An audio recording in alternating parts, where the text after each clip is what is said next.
എനിക്ക് പഠിക്കാൻ സാധിക്കുന്നില്ലായിരുന്നു. പഠിക്കാൻ സാധിക്കുന്നില്ല എന്ന് മാത്രമല്ല, എഴുതാനുള്ളൊരു കോൺഫിഡൻസ് ഇല്ല, ഡിപ്രഷനാണ്, രാത്രിയിൽ ഉറക്കമില്ല, പേടിച്ചെഴുന്നേറ്റ് കരയുന്നു. ഇതൊക്കെയായിരുന്നു എനിക്ക്. പക്ഷേ എന്ന് ഞാൻ ഉടമ്പടി എടുത്തോ അന്ന് തൊട്ട് എനിക്കൊരു കോൺഫിഡൻസ് വന്നുപോയി. നിന്നെക്കൊണ്ട് സാധിക്കും. എൻ്റെ മനസ്സിൽ നിന്ന് ആരോ പറയുന്ന പോലെ എനിക്ക് തോന്നുന്നുണ്ടായിരുന്നു, നിന്നെക്കൊണ്ട് സാധിക്കും, നീ തോറ്റാലും നിന്നെ ഞാൻ ജയിപ്പിക്കും എന്നൊരു ഉറപ്പ് എനിക്കും പ്രാർത്ഥനയിൽ എനിക്ക് കിട്ടിയിട്ടുണ്ട്. ഞാൻ ഒരു പ്രാർത്ഥന പോലും മുടക്കിയിട്ടില്ല. രാവിലെ 5:30 എണീറ്റ് പ്രാർത്ഥിക്കുമായിരുന്നു. എന്നെക്കൊണ്ട് പറ്റുന്ന പോലെ എനിക്ക് ജപമാല ചൊല്ലാൻ അറിയില്ലായിരുന്നു. എൻ്റെ ഒരു കുട്ടിയോട് ചോദിച്ച് ഞാൻ ജപമാല ചൊല്ലാൻ പഠിച്ചു. മുട്ടയിൽ നിന്നാണ് ഞാൻ ജപമാല ചൊല്ലിക്കൊണ്ടിരുന്നത്. കണക്കൊന്ന ചൊല്ലാൻ അറിയില്ലായിരുന്നു, കണക്കൊന്ന ചൊല്ലാൻ പഠിച്ചു. എനിക്ക് ഒട്ടും കോൺഫിഡൻസ് ഇല്ലാത്തൊരു സമയത്ത് അമ്മ മാതാവ് എനിക്ക് നല്ലൊരു കോൺഫിഡൻസ് തന്നു. ഞാൻ പഠിക്കാൻ തുടങ്ങി, ക്ലാസ് അറ്റൻഡ് ചെയ്യാൻ തുടങ്ങി. നല്ല കെയർഫുള്ളായിട്ട് എൻ്റെ കരച്ചിൽ മാറി, എനിക്കൊരു പ്രതീക്ഷ തോന്നി. അങ്ങനെ ഞാൻ ഡേറ്റ് എടുക്കാൻ തീരുമാനിച്ചു. ഞാൻ ഡിസംബറിൽ എഴുതാനിരുന്നതാണ് ഒരു കോൺഫിഡൻസും. അന്ന് ഞാൻ എൻ്റെ മെറിറ്റിനെ ആശ്രയിച്ചു. പക്ഷേ ഇന്ന് ഞാൻ എൻ്റെ അമ്മ മാതാവിനെ ഗ്രേസ് ആഗ്രഹിച്ച് ഞാൻ ഒക്ടോബറിൽ ഡേറ്റ് എടുത്തു. അപ്പം എല്ലാവർക്കും അറിയാം, ഡേറ്റ് എടുക്കുന്നതിന് മുമ്പ് ATT എന്ന് പറയുന്നൊരു പ്രോസസ്സുണ്ട്. അപ്പം ATT എടുത്ത് കഴിഞ്ഞാൽ മാത്രമേ എംഗ്ലക്സാന് ഡേറ്റ് എടുക്കാൻ നമുക്ക് സാധിക്കത്തുള്ളൂ. അപ്പം ഞാൻ എൻ്റെ അമ്മ മാതാവിനോട് പറഞ്ഞു, മാതാവേ ഞാൻ ഡേറ്റ് എടുക്കാൻ പോവാണ്, ATT എടുക്കുവാണ്. എൻ്റെ ഹസ്ബൻഡ് ത്രൂ കാനഡ വഴിയാണ് എല്ലാം ചെയ്യുന്നത്. അപ്പം ATT എടുക്കുന്നതിന് അന്ന് ഹസ്ബൻഡ് എന്നെ ATT എടുത്തു എന്ന് വിളിച്ചു പറഞ്ഞു. അപ്പം ഞാൻ പറഞ്ഞു, മാതാവ് ഇനി ഡേറ്റ് എടുക്കണം. അന്ന് രാത്രി ATT എടുത്ത അന്ന് രാത്രി അപ്പം ഹസ്ബൻഡ് എന്നോട് പറഞ്ഞു, ATT എടുത്തു കഴിഞ്ഞ് ഒരു 15 ദിവസം കഴിഞ്ഞ് നിനക്കൊരു മെയിൽ വരും. ആ മെയിൽ വന്ന് കഴിയുമ്പോഴേ നമുക്ക് ഡേറ്റ് എടുക്കാൻ സാധിക്കത്തുള്ളൂ എന്ന്. അപ്പം ശരി, ഞാൻ അന്ന് രാത്രി മാതാവിനോട് കരഞ്ഞ് ഞാൻ പ്രാർത്ഥിച്ചു, മാതാവേ ഡേറ്റ് എടുക്കാൻ പോവാം, എനിക്കൊന്നും അറിയത്തില്ല, എനിക്ക് എൻ്റെ മെറിറ്റ് കാണണ്ട, നിൻ്റെ കൃപ എൻ്റെ കൂടെ ഉണ്ടായാൽ മതി, നീ വന്നില്ലെങ്കിൽ ഞാൻ തോക്കും, നീ എനിക്ക് എഴുതി തരുന്ന എക്സാം ആണെങ്കിൽ മാത്രമേ എന്നെ പാസ്സാക്കാൻ പറ്റില്ലെങ്കിൽ അല്ലെങ്കിൽ എനിക്ക് എക്സാം എഴുതണ്ട, അങ്ങനെ ക്യാഷ് പോവുകയാണെങ്കിൽ പൊക്കോട്ടെ, എന്നാലും എനിക്ക് കുഴപ്പമില്ല, ഞാൻ രണ്ടാമത് എഴുതിക്കോളാം, നീ വന്ന് എഴുതി തരുമെങ്കിൽ മാത്രമേ ഞാൻ എക്സാം എഴുതത്തുള്ളൂ എന്ന് പറഞ്ഞു. ഞാനങ്ങനെ ATT എടുത്തു. 15 ദിവസം കഴിഞ്ഞ് വരുമെന്ന് പറഞ്ഞ മെയിൽ ഞാൻ രാവിലെ എണീറ്റ് ചുമ്മാ ഫോണാക്കി നെറ്റ് ഓൺ ആക്കിയപ്പോൾ എൻ്റെ ഫോണിൽ മെയിൽ വന്നേക്കുവാണ്, നിനക്ക് എക്സാമിൻ്റെ ഡേറ്റ് എടുക്കാനുള്ള കൺഫർമേഷൻ മെയിൽ. അതുപോലെ ഞാൻ ഉറപ്പിച്ചു കഴിഞ്ഞു, മാതാവ് എൻ്റെ കൂടെ ഉണ്ട്. ഞാൻ അങ്ങനെ ഡേറ്റ് എടുത്തു. ഡേറ്റ് എടുക്കാൻ വേണ്ടി ഭയങ്കര കൺഫ്യൂഷനാണ്, ഏത് ഡേറ്റ് എടുക്കും എന്നുള്ള കൺഫ്യൂഷനിലായിരുന്നു. അപ്പം ഒരു ദിവസം അച്ഛൻ്റെ യൂട്യൂബ് ചാനലിലെ പോസ്റ്റിൽ കൃപാസനത്തിലെ അഖണ്ഡ ജപമാലയുടെ ഒക്ടോബർ 26 എന്നുള്ള ഡേറ്റ് കണ്ടു. അപ്പം ഞാൻ ഓർത്തു, എന്നാൽ ശരി, അഖണ്ഡ ജപമാലയല്ലേ, മാതാവ് അത്രങ്ക വരെ പോകുന്ന സമയത്ത് എൻ്റെ കൂടെ, ഞാൻ ചെന്നൈക്ക് എഴുതാനാണ് വിചാരിച്ചത്, ചെന്നൈ വരെ വന്ന് എൻ്റെ കൂടെ പറഞ്ഞു തരട്ടെ എന്ന് വിചാരിച്ചു. അപ്പോൾ ഞാൻ 26 എന്നുള്ള ഡേറ്റ് എടുക്കാൻ വേണ്ടി ഹസ്ബൻഡിനോട് പറഞ്ഞു. പക്ഷേ ഡേറ്റ് എനിക്ക് 26 കിട്ടിയില്ല. അപ്പോൾ എൻ്റെ ഫ്രണ്ടിനോട് ഞാൻ എപ്പോഴും മാതാവിനെ പറ്റി കമ്മ്യൂണിക്കേറ്റ് ചെയ്യായിരുന്നു. അപ്പം അവളും ഭയങ്കര വിശ്വാസിയാണ്. ഒരു ദിവസം അവൾ എന്നെ ഈ ഡേറ്റൊക്കെ എടുക്കുന്നതിന് മുമ്പ് എന്നെ വിളിച്ചിട്ട് പറഞ്ഞു, എടി എനിക്ക് 28 എന്നൊരു ഡേറ്റ് കാണിക്കുന്നുണ്ട്, എന്താണെന്ന് എനിക്കറിയത്തില്ല, എൻ്റെ കാര്യമല്ല, വേറെ ആരുടെയോ കാര്യമാണെന്ന് തോന്നുന്നു, എനിക്ക് തോന്നുന്നു നീ 28 ആ ഡേറ്റ് എടുക്കുന്നതെന്ന് തോന്നുന്നു എന്ന് പറഞ്ഞു. അപ്പം ഞാൻ പറഞ്ഞു, ഒരിക്കലും ഇല്ല, ഞാൻ 26 അല്ലേ ഡേറ്റ് മനസ്സിൽ കരുതിയേക്കുന്നത്, ഞാൻ അന്നേ ഡേറ്റ് എടുക്കത്തുള്ളൂ എന്ന് പറഞ്ഞു. അപ്പം എൻ്റെ ഹസ്ബൻഡിൻ്റെ ഡേറ്റിൻ്റെ സ്ലോട്ട് കാണിച്ചു. ഞാനിപ്പം ഡേറ്റ് നോക്കിയപ്പം 26 എന്നുള്ള ഡേറ്റേ ഇല്ല, 28, 29, 30, 31. അപ്പം എനിക്ക് ഭയങ്കര കൺഫ്യൂഷനായി. മാതാവിൻ്റെ അടുത്തേക്ക് ഞാൻ ഓടിച്ചെന്ന് കരഞ്ഞ് പ്രാർത്ഥിച്ചു, മാതാവേ ഞാൻ ഏത് ഡേറ്റ് എടുക്കും എന്ന് ചോദിച്ചു. അപ്പം ഞാൻ ഓർത്തു 28 ഡേറ്റ് എടുക്കാം. പക്ഷെ ഞാൻ അവൾ പറയുന്ന കാര്യമൊന്നും അപ്പം ചിന്തിച്ചിട്ടേ ഇല്ല, ഓർത്ത് പോലും ഇല്ല. എന്നാൽ 29 എന്നിട്ട് റിസൾട്ട് വരട്ടെ, അന്നൊരു ചൊവ്വാഴ്ചയാണല്ലോ, ധ്യാനത്തിൻ്റെ ഇടയ്ക്ക് എന്നാൽ റിസൾട്ട് വരട്ടെ എന്ന് വിചാരിച്ച് ഞാൻ 28 ഡേറ്റ് എടുത്തു. ഞാൻ ഹസ്ബൻഡിനോട് കൺഫർമേഷൻ പറഞ്ഞു, ഹസ്ബൻഡ് ഡേറ്റ് എടുത്തു വന്നു. അപ്പം ഞാൻ ഫ്രണ്ടിനെ ഓടി വിളിച്ച് പറഞ്ഞു, എടി ഞാൻ 28 ഡേറ്റ് ചെയ്തത്. അപ്പോൾ അവൾ എന്നോട് പറഞ്ഞു, എടി ഞാൻ നിന്നോട് പറഞ്ഞില്ലേ നീ 28-ാം തീയതി ഡേറ്റ് എടുക്കാൻ പോകുന്നത്, എൻ്റെ മനസ്സിൽ 28 ഡേറ്റ് കാണിച്ചതെന്ന് പറഞ്ഞു. അങ്ങനെ ഞങ്ങൾ എൻ്റെ ഹസ്ബൻഡിൻ്റെ അച്ഛനെയും അമ്മേനെയും കൂട്ടി 25-ാം തീയതി ഞാൻ പോവാണ്, ട്രെയിനിലാണ് പോകുന്നത്. പോകുന്ന സമയത്തെല്ലാം ഞാൻ മാതാവിനോട് പറയുന്നുണ്ട്, മാതാവേ നീ എൻ്റെ കൂടെ വന്ന് എനിക്ക് എഴുതി തരണം, നീ എഴുതി തന്നില്ലെങ്കിൽ ഞാൻ ഉറപ്പായിട്ടും ഫെയിലാകും, നീ എനിക്ക് എഴുതി തന്നെങ്കിൽ മാത്രമേ ഞാൻ ആ എക്സാം എഴുതത്തുള്ളൂ, ഇല്ലെങ്കിൽ നിനക്ക് എന്നെ ഇപ്പം തിരിച്ചു വിടാം. ഞാൻ ട്രെയിനിൽ കയറിയപ്പോഴും എക്സാം ക്ലാസ്സിൽ അറ്റൻഡ് ചെയ്യാൻ പോയപ്പോഴും എല്ലാം ഇത് തന്നെയാണ് ഞാൻ പറഞ്ഞത്. ഞാൻ തൈലം പൂശി വിശ്വാസ പ്രമാണം ചൊല്ലി പ്രാർത്ഥിച്ചു. അമ്മയുടെ ഉപ്പ് എൻ്റെ പാസ്പോർട്ടിൻ്റെ അകത്ത് എഴുതി, ഉപ്പുമായി അവിടെ ഓരോ പ്രോസസ്സിങ് ചെയ്യുമ്പോഴും എൻ്റെ മാതാവേ നീ എൻ്റെ കൂടെ വരണം, നീ എഴുതി അപ്പോൾ കയറുന്ന തൊട്ട് മുമ്പോഴും ഞാൻ പറഞ്ഞു, മാതാവേ നീ വന്ന് എഴുതി തരുമെങ്കിലേ എഴുതാവുള്ളൂ, നിൻ്റെ കൃപ എനിക്ക് അവിടെ കാണണ്ടേ, എൻ്റെ മെറിറ്റ് അല്ല, നീ എനിക്ക് എഴുതി തന്നാൽ മാത്രം എനിക്ക് എഴുതിപ്പിച്ചാൽ മതി, ഇല്ലെങ്കിൽ ഞാൻ ഈ സെക്കൻഡ് തിരിച്ച് ഞാൻ വീട്ടിൽ പൊക്കോളാം, എനിക്കൊരു കുഴപ്പമില്ല, ഞാൻ സെക്കൻഡ് ടൈം എഴുതിക്കോളാം, നീ വന്ന് എഴുതിയാൽ മതി എന്ന് പറഞ്ഞു. ഞാൻ കയറി, സിസ്റ്റർ കയറി ഇരുന്നപ്പോൾ തൊട്ട് എനിക്കറിയത്തില്ല. 52ാമത്തെ ക്വസ്റ്റ്യൻ എല്ലാവർക്കും അറിയാം, ഇങ്ങനെ ഓർഡർ വൈസാണ്. അപ്പം ഒരു പരിധി ഒരു ജയിച്ചു കഴിയുമ്പോൾ സിസ്റ്റം ഓട്ടോമാറ്റിക്കലി ക്ലോസ് ആവുകയാണ് ചെയ്യുന്നത്. ഞാൻ കയറിയിരുന്നു, എനിക്ക് ഓൾറെഡി ഷോർട്ട് സൈറ്റിൻ്റെ പ്രോബ്ലം ഉള്ളതാണ്. ഞാൻ കണ്ണാടിയൊക്കെ വെച്ച് കയറി. 52ാമത്തെ ക്വസ്റ്റ്യൻ വരെ ഞാൻ വായിച്ചിട്ടൊക്കെ എഴുതി. പക്ഷേ എനിക്ക് ഉറപ്പൊന്നുമില്ല അത് ശരിയാവുന്നൊന്നും. കാശുരൂപം മുറുക്കെ കൈ പിടിച്ച് ഞാൻ എഴുതിക്കൊണ്ടിരുന്നു. സിസ്റ്റത്തിൽ ക്ലിക്ക് ചെയ്തുകൊണ്ടിരുന്നു. മൾട്ടിപ്പിൾ ചോയ്സ് ആണ്. പക്ഷേ 52 കഴിഞ്ഞപ്പോൾ എനിക്ക് ഭയങ്കരമായിട്ട് തലവേദനയായി. എനിക്ക് അറ്റൻഡ് ചെയ്യാൻ പറ്റുന്നില്ല, സിസ്റ്റത്തെ നോക്കാൻ പറ്റുന്നില്ല, ഭയങ്കര പ്രശ്നം. ഞാൻ മാധവി എന്താ ഇങ്ങനെ, എനിക്ക് അറ്റൻഡ് ചെയ്യാൻ പറ്റുന്നില്ലല്ലോ എന്ന് പറഞ്ഞു.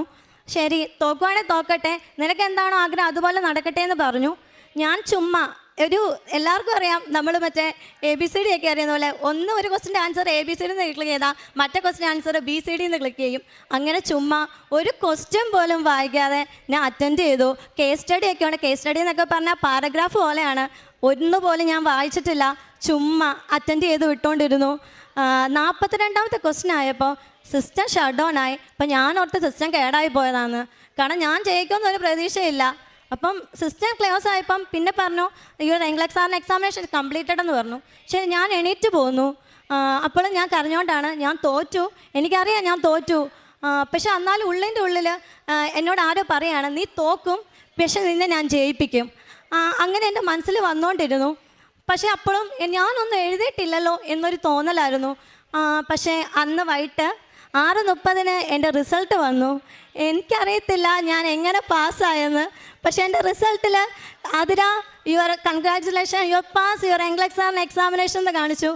എനിക്ക് ശരിക്കും അത്ഭുതമാണ്. ഞാൻ അതിലൊന്നും എഴുതിയിട്ടില്ല, ഞാൻ അതിലൊന്നും ചെയ്തിട്ടില്ല. കാരണം എല്ലാവർക്കും അറിയാം, പഠിച്ചെഴുതിയെന്നവർക്ക് പോലും എക്സാം പാടാണ്.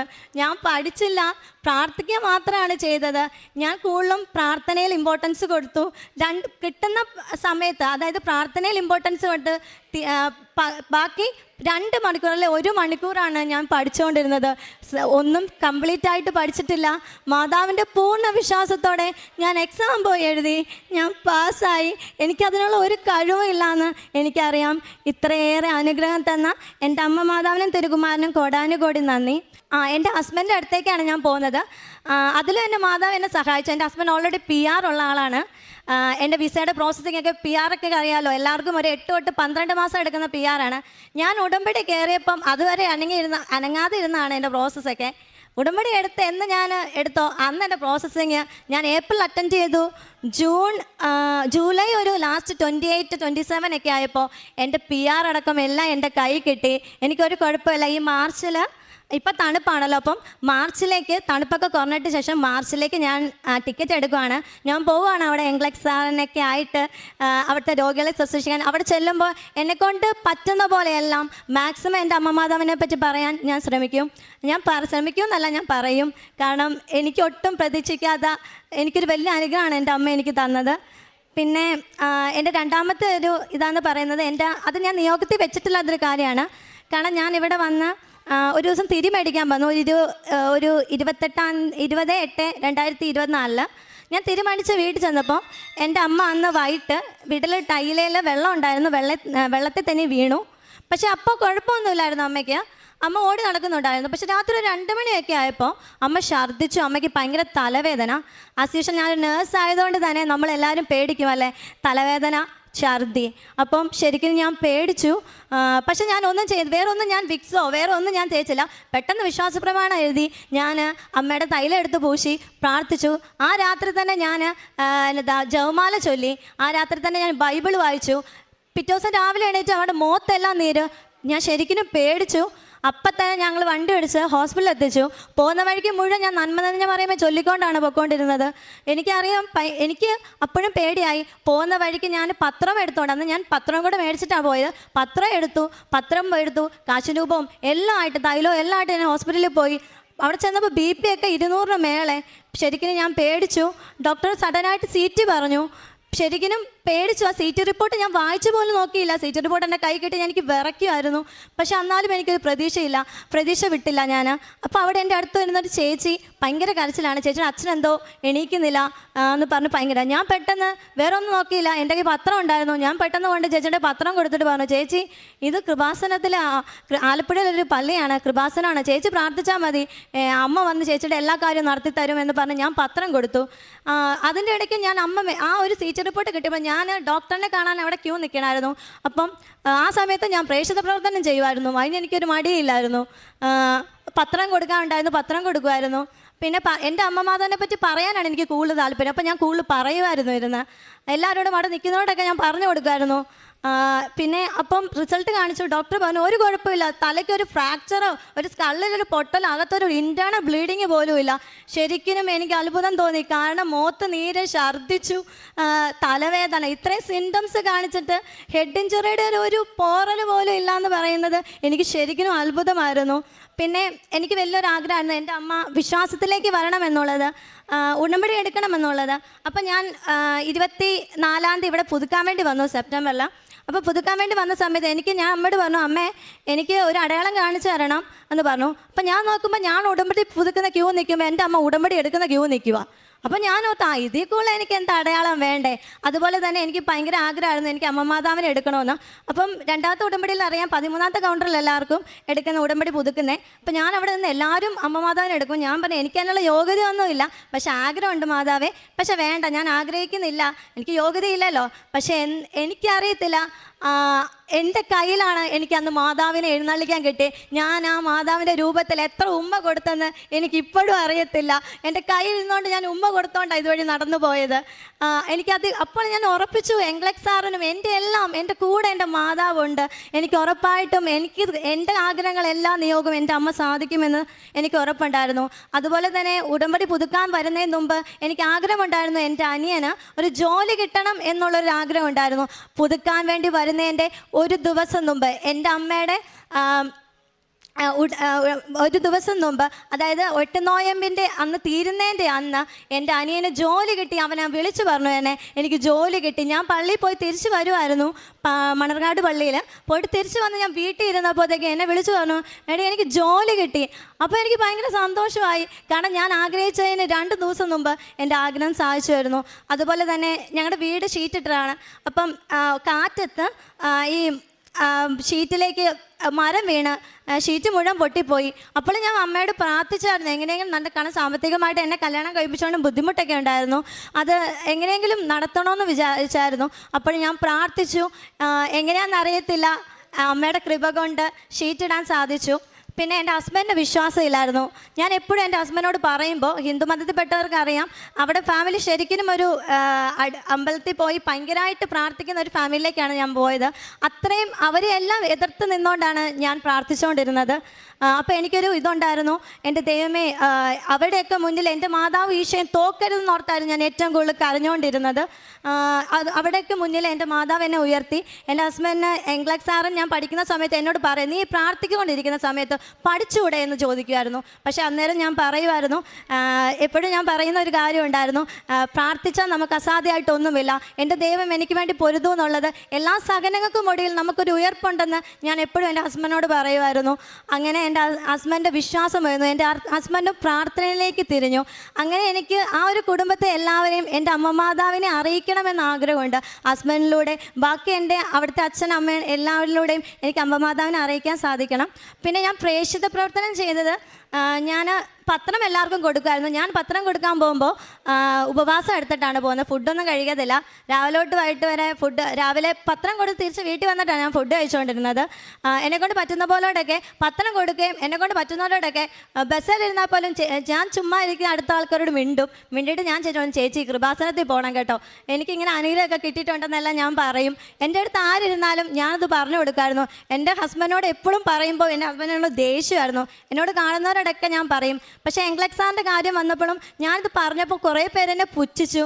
എന്നും എൻ്റെ ഇവിടുത്തെ സാക്ഷ്യങ്ങൾ, ഒരു ദിവസത്തെ പോലും സാക്ഷ്യങ്ങൾ, എല്ലാ ദിവസവും സാക്ഷ്യം അന്നത്തെ ദിവസം എനിക്ക് കണ്ടു തീർക്കുക എന്നൊരു വലിയൊരു ഇതായിരുന്നു. അത് കണ്ടു തീർത്തില്ല എനിക്ക് സമാധാനമാവത്തില്ല. ഞാൻ ഇരുന്ന് കാണുമ്പോൾ ഇങ്ങനെ സ്റ്റാറ്റസ് കുറേ കിടക്കുമ്പോൾ എൻ്റെ ഫ്രണ്ട്സൊക്കെ എന്നോട് ചോദിക്കും ഇത് എന്തോ, അപ്പം എൻ്റെ കസിൻസും എല്ലാം ഇവള് മതം മാറിയെന്നാണ് തോന്നുന്നത് എന്ന് പറയുമായിരുന്നു.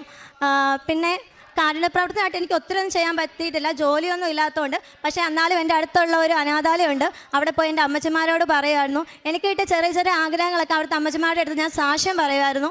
അമ്മമാർക്ക് ഞാൻ പത്രം കൊടുക്കുമായിരുന്നു. ആ അമ്മമാർ എനിക്ക് രാവിലെ തൊട്ട് വൈകിട്ട് വരെ എൻ്റെ എക്സാമിൻ്റെ ദിവസം അന്ന് ജപമാല ചൊല്ലി പ്രാർത്ഥിച്ചു. ഇന്നലെ ഞാൻ അവർക്ക് കൊണ്ടുപോയി സ്വീറ്റ്സൊക്കെ കൊടുത്തു. ഞാൻ അതിൻ്റെ തലേദിവസം അമ്മയുടെ അഖണ്ഡ ജപമാലയുടെ ദാലിയുടെ ദിവസം അമ്മയോട് ഞാൻ പറഞ്ഞായിരുന്നു അവർക്ക് ഫുഡ് കൊടുക്കുമെന്ന്. ഞാൻ അതുപോലെ തന്നെ അവർക്ക് ഞാൻ ഫുഡ് കൊടുത്തു. പിന്നെ എനിക്കിനി ഒരാഗ്രഹം കൂടെ ഉണ്ട്. എൻ്റെ അമ്മയോട് ഞാൻ വാഗ്ദാനം പറഞ്ഞിട്ടുണ്ട്, എനിക്ക് ജോലി കിട്ടിയ എല്ലാ മാസവും എൻ്റെ ഒരു സാലറിയുടെ ഒരു പങ്ക് അവിടുത്തെ അമ്മമാർക്ക് ഒരു നേരത്തെ ഫുഡിൻ്റെ പൈസയായി ഞാൻ കൊടുക്കും. അതുകൂടാതെ അവർക്ക് എന്താവശ്യം ഉണ്ടെങ്കിലും ഞാൻ നിറവേറ്റി കൊടുക്കുമെന്ന്. ഇത്രയേറെ അനുഗ്രഹങ്ങൾ എനിക്കും എൻ്റെ കുടുംബത്തിനും തന്ന അമ്മ മാതാവിനും തിരുകുമാരനും കോടാനുകോടി നന്ദി. ലൂക്കായുടെ വിശുദ്ധ സുവിശേഷം 8:21 ദൈവവചനം ശ്രവിക്കുകയും അതനുസരിച്ച് ജീവിക്കുകയും ചെയ്യുന്നവരാണ് എൻ്റെ അമ്മയും സഹോദരരും. ആതിര ബൈജു, താൻ വരുന്ന ബാക്ക്ഗ്രൗണ്ട് എന്ത്, എത്ര നാളായി താനിങ്ങനെ ഉടമ്പടിയൊക്കെ എടുത്ത്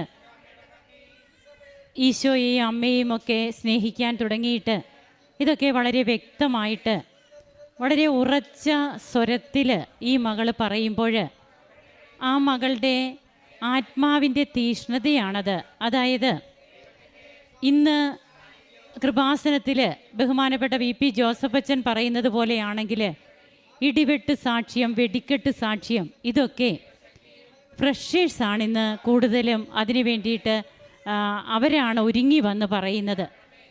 അവർക്ക് കിട്ടുന്ന ആ ഒരു അനുഭവം അത് അവരെ അങ്ങ് ഉയർത്തുകയാണ്. ഈ മകൾ പറഞ്ഞു, എനിക്ക് എൻ്റെ കൂടെ നീ വന്ന് എക്സാം എഴുതണം മാതാവേ, എനിക്കിതിന് യോഗ്യതയില്ല. താനൊരു ആവറേജ് സ്റ്റുഡൻ്റാണെന്നാണ് പറഞ്ഞത്. തനിക്ക് ഒത്തിരി മെറിറ്റ് ഇല്ല. ഉടമ്പടിയുടെ പ്രധാനപ്പെട്ട കണ്ടൻറ്റ് തന്നെ it is not by merit but by grace. എത്ര പ്രാവശ്യമാണ് ഈ മകൾ പറഞ്ഞത്, ഇത് എൻ്റെ യോഗ്യതയല്ല, അമ്മ മാതാവിൻ്റെ കൃപയുണ്ടെങ്കിലേ എനിക്കിതൊക്കെ കിട്ടുകയുള്ളൂ.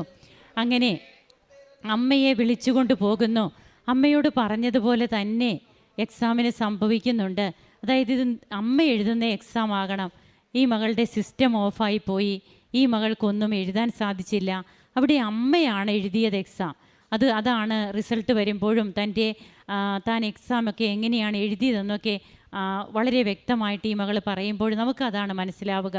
അങ്ങനെ നീ തോക്കും എന്നാലും നിന്നെ ഞാൻ ജയിപ്പിക്കും. ഈ ഒരു സ്വരം, ഈ സ്വരം കേൾക്കുന്നത് തന്നെ ഒരു കൃപയാണ്. സ്വരമൊക്കെ ഇങ്ങനെ വരും, അതൊരു തോന്നലായിട്ട് ആർക്ക് വേണമെങ്കിലും അതിനെ പറയാം. എന്നാൽ അത് വെറും തോന്നലല്ല, ഹൃദയത്തിൻ്റെ സംസാരമാണ്. ഹൃദയത്തിൽ നമുക്ക് ദൈവത്തിൻ്റെ സ്വരം നാം കേൾക്കുന്നതാണെന്ന് നമുക്ക് തന്നെ മനസ്സിലാകണമെങ്കിൽ, നമുക്ക് തന്നെ ബോധ്യമുണ്ടാകണമെങ്കിൽ നാം അതിനനുസരിച്ച് നമ്മുടെ ഹൃദയത്തെ കർത്താവിന് വേണ്ടിയിട്ട്, കർത്താവ് വസിക്കുന്ന ഇടമായിട്ട് നാം ഒരുക്കിയെങ്കിൽ മാത്രമേ നമുക്ക് ആ സ്വരം ദൈവത്തിൻ്റെ സ്വരമായിട്ട് ശ്രവിക്കാൻ കഴിയുകയുള്ളൂ. അങ്ങനെ തൻ്റെ എൻഗ്ലക്സ് RN എക്സാം ആദ്യത്തെ അറ്റംപ്റ്റിൽ തന്നെ പാസ്സാകുന്നു. തൻ്റെ ഹസ്ബൻഡിന് വിശ്വാസം വരുന്നു, അമ്മയ്ക്ക് വിശ്വാസം വരുന്നു, അമ്മയ്ക്ക് പെട്ടെന്നുണ്ടായ അപകടത്തിൽ നിന്ന് സംരക്ഷണം ലഭിക്കുന്നു. ഒന്നിനും ഈ മകൾ ആകുലപ്പെടുന്നില്ല. അതിനു മുമ്പ് വരെയൊക്കെ ഒത്തിരിയേറെ വറീഡായിരുന്ന മകൾ പേടിച്ചരണ്ട് ഉറക്കമില്ലാത്ത രാത്രികൾ എൻഗ്ലക്സ് എക്സാമിനെ കുറിച്ച് ചിന്തിക്കുമ്പോൾ തന്നെ അങ്ങനെ ഇരുന്ന മകളാണ് ഇന്ന് തൻ്റെ അമ്മയാണ് തന്നെ കൈപിടിച്ച് എക്സാം എഴുതിച്ചത് എന്ന് ലോകത്തോട് മുഴുവൻ പ്രഘോഷിക്കുകയാണ്. അതുകൊണ്ടാണ് ഉടമ്പടി എന്ന് പറയുന്നത്. അതൊരു പ്രഘോഷണമാണ്, പ്രഖ്യാപനമാണ്, പ്രയോഗമാണ്. ഇവിടെ തനിക്ക് ജപമാല അറിയില്ല, പക്ഷേ അത് പഠിക്കുന്നു. അതുപോലെ കാരുണ്യ പ്രവർത്തനങ്ങൾ, പ്രേക്ഷിത പ്രവർത്തനം, തൻ്റെ ജീവിതത്തിൻ്റെ 24 മണിക്കൂറിൽ കൂടുതൽ സമയവും പ്രാർത്ഥിക്കുന്നതിന് ചിലവഴിക്കുന്നു.